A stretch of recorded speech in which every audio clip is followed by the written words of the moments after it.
Reclining at table with his disciples, Jesus was deeply troubled and testified, "Amen, amen, I say to you, one of you will betray me." The disciples looked at one another, at a loss as to whom he meant. One of his disciples, the one whom Jesus loved, was reclining at Jesus' side. So Simon Peter nodded to him to find out whom he meant. He leaned back against Jesus' chest and said to him, "Master, who is it?" Jesus answered, "It is the one to whom I hand the morsel after I have dipped it."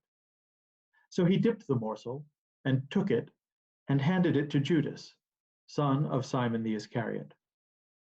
After Judas took the morsel, Satan entered him. So Jesus said to him, "What you are going to do quickly."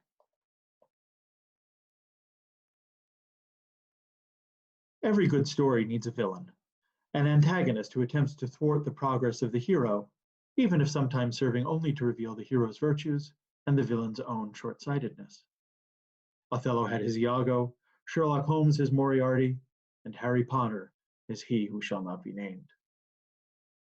As we draw closer to Good Friday and to the Passion of Jesus, the Gospel narratives begin to take a decidedly darker turn, as today John and tomorrow Matthew introduce us to Judas Iscariot, the villain whose unjustified plotting against Jesus sets in motion events that culminate in the unthinkable, Jesus' death on a cross.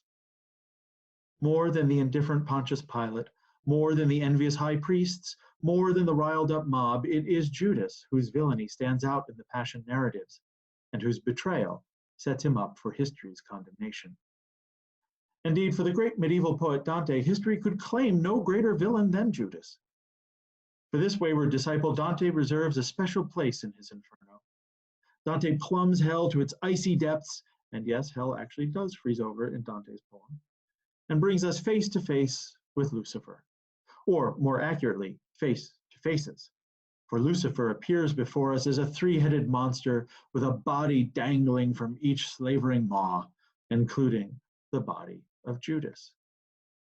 For his particular depiction of Lucifer, Dante appears to have sought inspiration outside his own prodigious imagination.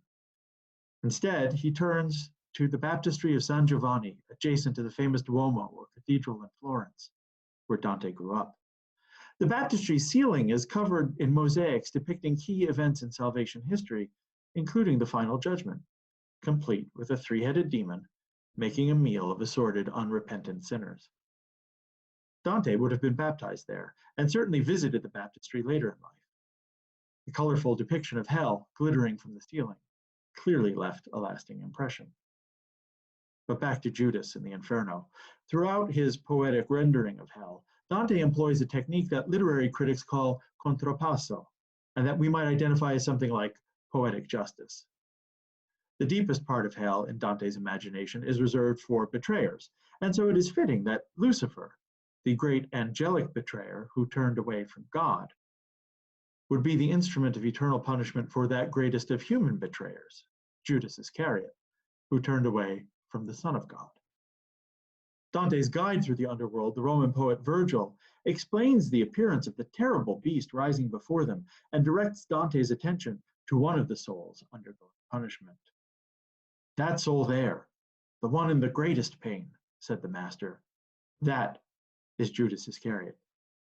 He whose head is inside and who wriggles his legs about outside."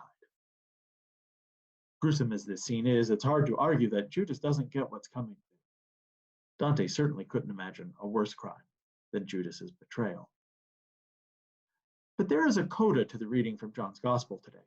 No sooner does Jesus command Judas the betrayer to do what he must than Peter, ever eager but also overconfident in his abilities, makes Jesus a promise. "I will lay down my life for you." Will you indeed, Jesus muses. We'll see about that. Peter's motives spare him the outcome that awaits poor Judas, but Jesus leaves us in no doubt about the limits of Peter's faithfulness. "Amen, amen, I say to you, the cock will not crow before you deny me 3 times." Judas stands out as the villain of the piece, for sure, But he is more of the mustache-twirling variety, a caricature of faithlessness and cruelty motivated by petty jealousy and selfishness. It's easy for us, like Dante, to condemn Judas. Peter's is the more difficult case. Judas's villainy is on full display, but it's Peter whose betrayal hits closest to home, because it is the betrayal of indifference and inaction. It's the realization that sometimes we fail to live up to our own images of ourselves, that when push comes to shove, we maybe aren't who we think we are. As we all adjust to life in this time of global pandemic, I cannot help but read this gospel narrative of betrayal in light of our current circumstances. Many of us feel betrayed right now, betrayed by our politicians, who seem overmatched by the catastrophe unfolding before us and who are reduced to bickering among themselves and pointing fingers. Betrayed by our bodies that seem completely helpless in the face of a microscopic and invisible agent of indiscriminate suffering and death. Betrayed even by our God, who seems unmoved by desperate pleas from so many people, who in turn are cut off even from the comfort of the sacraments, as our churches and chapels sit empty.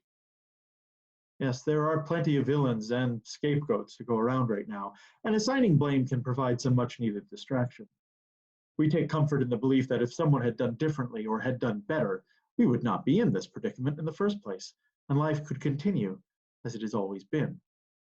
Witness the daily debates about whether we could have or should have predicted the spread of the novel coronavirus, now responsible for felling more than 10,000 human beings in the United States alone. No doubt each of us has a list of people we'd like to feed to a hungry monster right about now. From the lady at the grocery store who snags the last roll of toilet paper to the pastor defying shelter-in-place orders and endangering his flock. There are Judases to go around.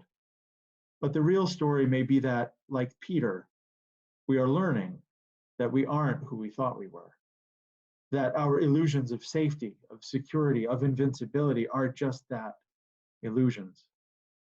We are slowly coming to terms with the fact that we may be the agents of our own betrayal, that we have deceived ourselves into thinking that we control our own destinies, that we aren't always gambling that the sun will rise again tomorrow to rescue us from darkest night. And that's the lesson for me of this gospel at this moment in our shared history.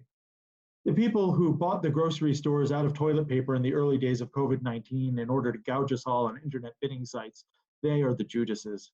They don't really matter to our story.